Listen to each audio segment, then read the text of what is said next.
अगर तुम इस वीडियो पर आए हो तो तुम्हारा कभी न कभी स्ट्रीट फाइट तो हुआ ही होगा और उस टाइम पर मे भी तुम पिट भी गए होगे। अगर तुम इस वीडियो को पूरा देखते हो तो मैं तुम्हें श्योर कर देता हूँ कि आगे से तुम कभी भी स्ट्रीट फाइट को नहीं हारोगे, क्योंकि इस वीडियो में मैं तुम्हें 5 ऐसे मूव्स के बारे में बताऊंगा जो अगर तुमने सीख लिया तो चाहे फाइट में तुम अकेले ही क्यों ना हो, तुम्हें कोई नहीं हरा सकता।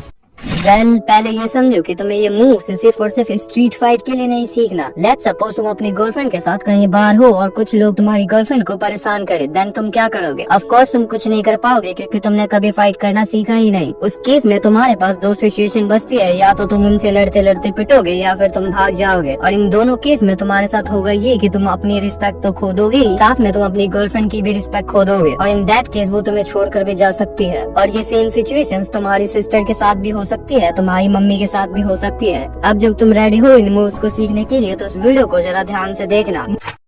मूव नंबर 1 इज पंच।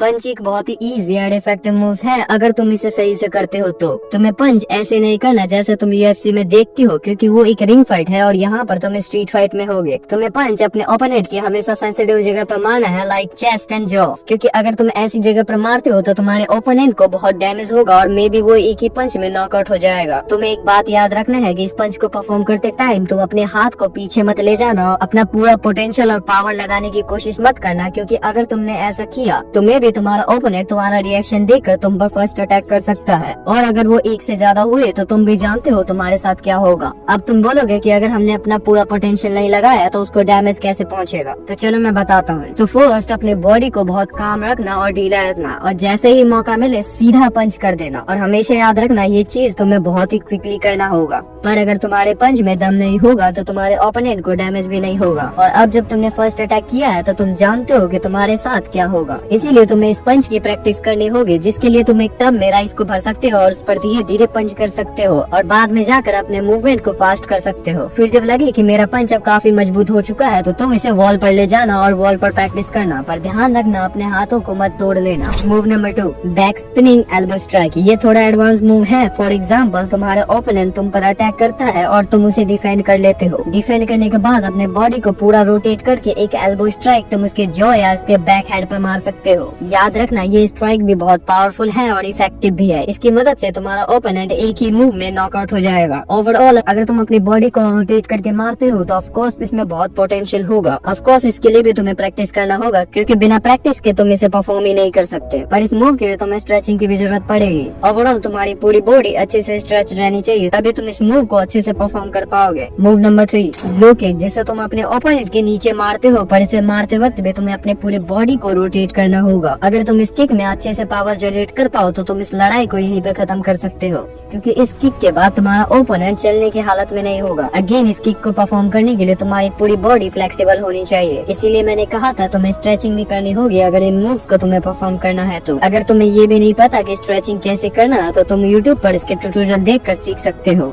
इस किक को परफॉर्म करने के लिए भी तुम्हें प्रैक्टिस की जरूरत पड़ेगी ताकि इस किक को तुम अच्छे से परफॉर्म कर पाओ, पर इसके लिए तुम्हें पंचिंग बैग की जरूरत पड़ेगी। और मुझे पता है तुम्हारे पास पंचिंग बैग भी नहीं होगा, तो तुम इसे परफॉर्म करने के लिए किसी सॉफ्ट जगह पर अपने पैरों को धीरे धीरे से मारने से स्टार्ट करना और देन तुम इसमें परफेक्ट होते जाओगे, क्योंकि always remember practice makes perfect. Move number 4 इस पंच का मुझे नाम तो नहीं पता है, बट ये बहुत ही इफेक्टिव पंच होता है अगर तुम इसे सही से यूज करते हो तो। मुझे पता है ये पंच तुमने कभी न कभी किसी पे ट्राई तो किया ही होगा, बट तुम इस पंच को सीरियस सिचुएशन में भूल जाते हो। पर नेक्स्ट टाइम से तुम्हें इसे भूलना नहीं है और इसे अच्छे से परफॉर्म करना विद फास्ट मूवमेंट। और याद रखना इस पंच को भी तुम्हें अपने ओपोनेंट के सेंसिटिव जगह पर मारना है, लाइक चेस्ट और रिब। अगर तुम इस पंच को अपने पूरे पोटेंशियल के साथ मारो तो तुम्हारा ओपोनेंट चाहे कितना ही बड़ा और ताकतवर क्यों ना हो, वो सामने वाला ढेर ही हो जाएगा। इस पंच को तुम प्रैक्टिस तो नहीं कर सकते, क्योंकि अगर तुमने ऐसा करने की कोशिश किया तो तुम अपने मिडिल फिंगर को डैमेज कर दोगे। अगर तुमने फर्स्ट मूव को अच्छे से परफॉर्म किया होगा जो मैंने तुम्हें बताया है, तो तुम इस पंच को भी अच्छे से परफॉर्म कर लोगे। Move number 5 and most important. इस वीडियो में मैंने तुम्हें मूव के बारे में बता तो दिया, पर अगर तुमने ये नहीं जाना जो मैं तुम्हें आगे बताने वाला हूँ तो इन 5 मूव्स का कोई भी फायदा नहीं होगा। चलो मैं ये तुम्हें अपनी लाइफ के रियल स्ट्रीट फाइट के एग्जांपल से बताता हूँ। एक बार की बात है, जब मैं और मेरा एक और दोस्त स्कूल से आ रहे थे तो होता ये है कि सडनली 4 बच्चे पीछे से आकर मेरे कॉलर को पकड़ लेते हैं। उस टाइम पर मैं पूरा सरप्राइज था कि ये चीज मेरे साथ क्यों हो रही है, जबकि मेरी वहाँ पे कोई गलती भी नहीं थी। पर अब जो मैं बताने वाला हूँ उसे तुम ध्यान से सुनना। इस सिचुएशन में मैं बिल्कुल भी नहीं डरा था, क्योंकि मुझे खुद पर कॉन्फिडेंस था और मैं इन 5 मूव्स को प्रैक्टिस करता रहता था। अब मैं देख पा रहा था कि उनके उनके इंटेंशन मुझे मारने के थे, क्योंकि उन्होंने अपनी रिस्ट को पहले ही टाइट कर लिया था। तो होता ही है कि उनके मारने से पहले ही मैं उन पर अटैक कर देता हूँ, और जैसे ही मैं अपने 2 ओपोनेंट को डाउन करता हूँ तो मुझे वहाँ से भागने का रास्ता दिखता है और मैं वहाँ से एस्केप कर जाता हूँ। अब कुछ लोग बोलेंगे कि अगर तुम उन चारों को मार सकते थे तो वहाँ से एस्केप क्यों किया? तो इस बात को जरा ध्यान से समझो। अगर गलती से उन्होंने मुझे घेर लिया होता या कड़ा वगैरह से मुझ पर अटैक कर दिया होता, और अगर गलती से वो कड़ा कहीं सेंसिटिव जगह पर लग जाता, तो बस एक नॉर्मल से स्ट्रीट फाइट की वजह से मैं अपना पूरा फ्यूचर बर्बाद कर लेता। इन बातों से मैं तुम्हें बस ये समझाना चाहता हूँ कि कभी भी स्ट्रीट फाइट के दौरान डरना नहीं है और मौका मिलते ही वहाँ से एस्केप कर जाना है, क्योंकि मेरे दोस्त कभी भी फाइट करने से किसी का भी भला नहीं होता। और याद रखना, इन सभी मूव्स को तभी यूज करना जब तुम्हें लगे कि सामने वाले का इंटेंशन मुझे मारने का ही है। तुम्हें कभी भी फर्स्ट अटैक नहीं करना है, पर अगर तुम्हें पता लग जाता है कि वो सामने वाला तुम्हें मार कर ही रहेगा, पहले वो कुछ करे उससे पहले तुम्हें उस पर अटैक करके वहाँ से एस्केप कर जाना है, और जितना हो सकता है फाइट्स को अवॉइड करने की कोशिश करना। अब कुछ लोग बोलेंगे कि भाई तूने तो 5वां मूव बताया ही नहीं। तो वेल चलो मैं बताता हूँ। तो मैं उन्हें बताना चाहता हूँ कि यही था 5वां मूव। अगर तुम स्ट्रीट फाइट को वर्बली सॉल्व कर लेते हो तो तुम्हारे लिए बहुत अच्छा होगा, और फिर तुम्हें कोई से भी मूव्स को परफॉर्म करने की जरूरत नहीं होगी। और इसीलिए मैंने मूव नंबर 5 पर ये पॉइंट रखा। होप अगर तुम लोग समझदार हो तो तुम समझ गए होगे। वेल चलो इस वीडियो को हम यहाँ पे एंड करते हैं। अगर ये वीडियो तुम्हें पसंद आया तो अपने एक दोस्त के साथ शेयर जरूर करना जिसे इस वीडियो की सख्त जरूरत है।